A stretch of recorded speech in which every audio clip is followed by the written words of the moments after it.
Assalamualaikum warahmatullahi wabarakatuh. Halo teman-teman semua, perkenalkan nama saya Depi Aulia, mahasiswa Stikes Widya Dharma Husada Tangerang, jurusan keperawatan semester 2 kelas 2B. Di sini saya akan memaparkan materi tentang cacar air pada anak. Video ini bertujuan untuk memenuhi tugas promosi kesehatan oleh dosen pengampu Nurse Betty Eskep MPH. Oke teman-teman, selamat menyaksikan. Sebelumnya, apa ada yang tahu apa itu cacar air? Cacar air atau varicella adalah suatu penyakit menular yang disebabkan oleh infeksi virus varicella zoster. Virus ini menginfeksi manusia dengan sifat sistemik. Maksudnya, virus ini menimbulkan reaksi menyeluruh, bukan bersifat lokal. Cacar air merupakan penyakit kulit yang umum dikenal masyarakat. Hampir semua orang dari anak-anak sampai dewasa pernah terkena cacar air. Yang perlu diperhatikan adalah virus ini menyerang ketika ketahanan tubuh melemah atau kondisi tubuh sedang tidak fit. Yang kedua, gejala. Gejala terbagi menjadi dua. Yang pertama yaitu gejala umum pada anak. Demam minimal 3 hari, tubuh yang bercak berisi cairan yang banyak didapat pada dada dan punggung, dan disertai radang tenggorokan nyeri menelan. Gejala pada dewasa. Pada dewasa lebih berat dan lama daripada anak karena kualitas tubuh orang dewasa berkurang dan pada anak meningkat. Cacar air dapat menyebabkan penyakit parah, bahkan maut. Pada tiap golongan usia, waktu inkubasi untuk cacar air adalah 10-21 hari, diikuti dengan ruam berbintik merah pada mulanya yang kemudian menjadi lepuh dalam waktu beberapa jam. Bintik-bintik ini biasanya timbul di badan, muka, dan bagian tubuh yang lain. Banyak orang yang menderita infeksi cacar air mengalami demam dan merasa kurang sehat dan mungkin merasa gatal sekali. Siapapun yang belum pernah menderita cacar air dapat terjangkit. Siapapun yang pernah menderita cacar air dianggap kebal dan tidak memerlukan vaksin. Sekitar 75% dari masyarakat menderita infeksi cacar air sebelum usia 12 tahun. Cacar air berbeda dengan cacar biasa. Bekas gelembung yang ditimbulkan itu pada umumnya akan hilang kecuali 1-2 buah yang gelembungnya terkena infeksi dan merusak seluruh lapisan kulit.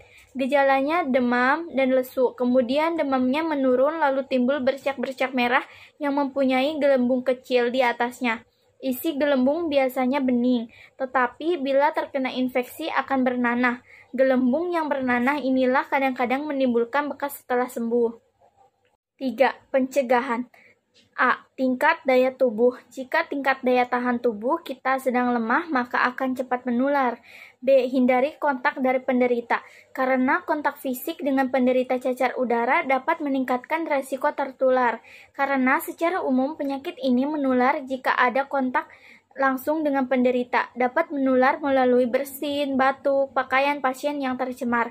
Untuk mencegah cacar air, diberikan suatu vaksin kepada orang yang belum pernah mendapatkan vaksinisasi cacar air dan memiliki resiko tinggi mengalami komplikasi, misalnya penderita gangguan sistem kekebalan tubuh.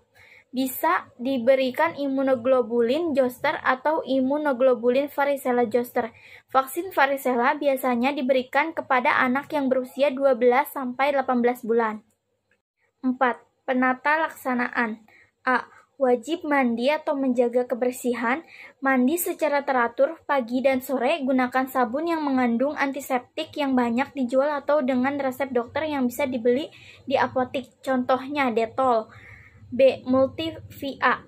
Berjemurlah di bawah terik matahari pagi, terutama sebelum pukul 8 pagi, sekitar 15 hingga 20 menit. Arahkan wajah pada matahari, sedangkan untuk mata sebaiknya kenakan kacamata pelindung. Hal ini penting agar kulit mendapatkan asupan vitamin E dari sinar ultraviolet yang sangat berguna dalam membantu kulit untuk melakukan regenerasi. C. Obat-obatan seperti analgesik, antivirus, antihistamin, asiklovir, dan mandi oatmeal dan pelembab. 5. Pengobatan. Varicella ini sebenarnya dapat sembuh dengan sendirinya, akan tetapi tidak menutup kemungkinan adanya serangan berulang saat individu tersebut mengalami penurunan daya tahan tubuh. Penyakit varicella dapat diberi pengobatan asiklovir berupa tablet 800 mg per hari setiap 4 jam sekali. dosis orang dewasa yaitu 12 tahun ke atas selama 7-10 hari dan salep yang mengandung asiklopir 5% yang dioleskan tipis di permukaan yang terinfeksi 6 kali sehari selama 6 hari. Larutan PK sebanyak 1% yang dilarutkan dalam air mandi biasanya juga digunakan. Hal yang harus diperhatikan dalam mengobati penyakit cacar air ini yaitu yang pertama, segera periksakan penderita cacar air ke dokter untuk mendapatkan pengobatan yang lebih baik.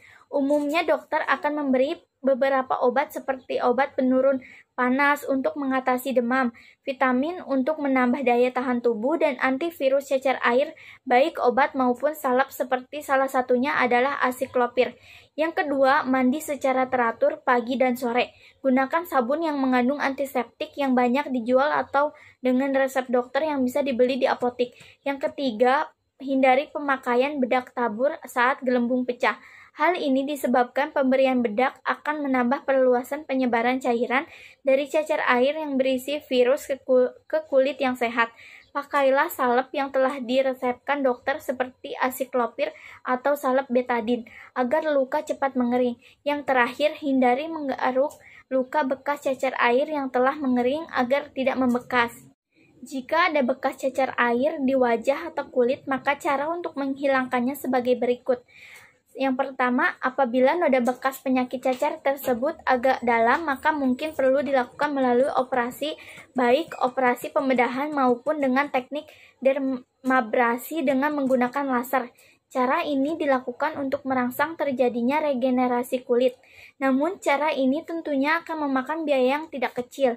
Yang kedua, berjemurlah di bawah terik matahari pagi, terutama sebelum pukul 8 pagi, sekitar 15-20 menit. Arahkan wajah pada matahari, sedangkan untuk mata sebaiknya kenakan kacamata pelindung.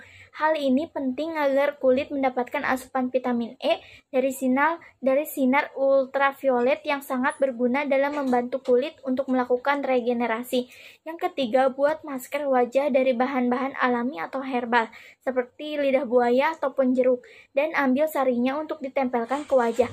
Biarkan selama sekitar 20 menit, setelah itu bilas dengan air hangat. Lakukan hal ini setidaknya pada pagi dan malam sebelum tidur.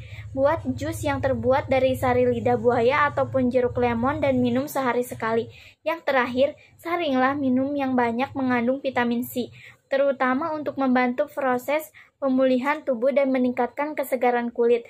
Untuk mempercepat menghilangnya bekas cacar, minumlah air putih yang banyak, setidaknya 2 liter setiap hari.